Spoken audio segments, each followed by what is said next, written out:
ओम नमः शिवाय। मित्रों, आप सभी का मेरे दिव्य लोक इस चैनल पर स्वागत है। आज हम सुनेंगे पौराणिक कथा में कश्यप ऋषि के श्राप के कारण शिवजी ने काटा था बालक गणेश का मस्तक। कहते हैं कि इंसान का वर्तमान उसके पिछले कर्मों पर और भविष्य वर्तमान कर्मों पर आधारित होता है। लेकिन यह बात केवल इंसानों पर ही नहीं अपितु भगवानों पर भी लागू होती है। हमारे पुराणों में अनेक ऐसी कथाएं हैं जब भगवान द्वारा अतीत में किए गए अनुचित कार्यों के कारण उन्हें आने वाले समय में कष्ट उठाने पड़े।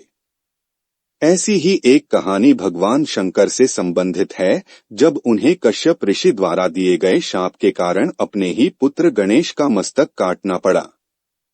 भगवान गणेश का जन्म की कहानी। देवी पार्वती ने एक बार शिवजी के गण नंदी के द्वारा उनकी आज्ञा पालन में त्रुटि के कारण अपने शरीर के उपटन से एक बालक का निर्माण कर उसमें प्राण डाल दिए और कहा कि तुम मेरे पुत्र हो, तुम मेरी ही आज्ञा का पालन करना और किसी की नहीं। देवी पार्वती ने यह भी कहा कि मैं स्नान के लिए जा रही हूँ, कोई भी अंदर न आने पाए। थोड़ी देर बाद वहां भगवान शंकर आए और देवी पार्वती के भवन में जाने लगे। यह देखकर उस बालक ने विनयपूर्वक उन्हें रोकने का प्रयास किया। बालक का हठ देखकर भगवान शंकर क्रोधित हो गए और उन्होंने अपने त्रिशूल से उस बालक का सिर काट दिया। देवी पार्वती ने जब यह देखा तो वे बहुत क्रोधित हो गई। उनकी क्रोध की अग्नि से सृष्टि में हाहाकार मच गया।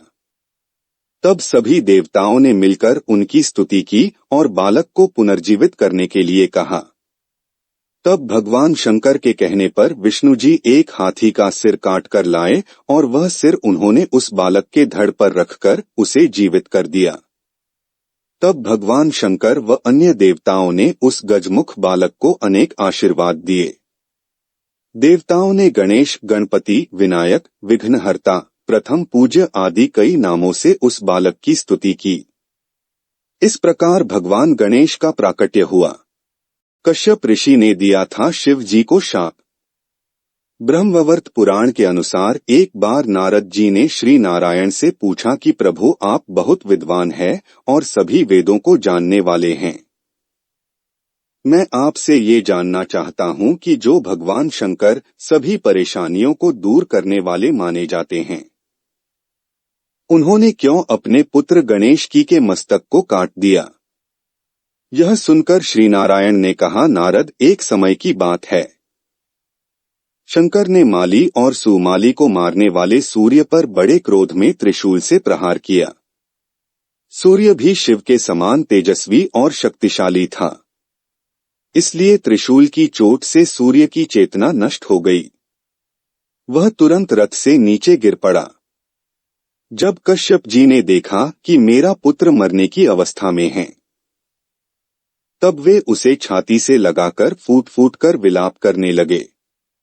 उस समय सारे देवताओं में हाहाकार मच गया। वे सभी भयभीत होकर जोर जोर से रुदन करने लगे। अंधकार छा जाने से सारे जगत में अंधेरा हो गया। तब ब्रह्मा के पौत्र तपस्वी कश्यप जी ने शिव जी को शाप दिया। वे बोले, जैसा आज तुम्हारे प्रहार के कारण मेरे पुत्र का हाल हो रहा है, ठीक वैसे ही तुम्हारे पुत्र पर भी होगा। तुम्हारे पुत्र का मस्तक कट जाएगा। यह सुनकर भोलेनाथ का क्रोध शांत हो गया। उन्होंने सूर्य को फिर से जीवित कर दिया।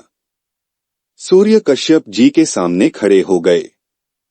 जब उन्हें कश्यप जी के शाप के बारे में पता चला तो उन्होंने सभी का त्याग करने का निर्णय लिया। यह सुनकर देवताओं की प्रेरणा से भगवान ब्रह्मा सूर्य के पास पहुंचे और उन्हें उनके काम पर नियुक्त किया। ब्रह्मा, शिव और कश्यप आनंद से सूर्य को आशीर्वाद देकर अपने अपने भवन चले गए। इधर सूर्य भी अपनी राशि पर आरूढ़ हुए। इसके बाद माली और सुमाली को सफेद कोढ़ हो गया, जिससे उनका प्रभाव नष्ट हो गया।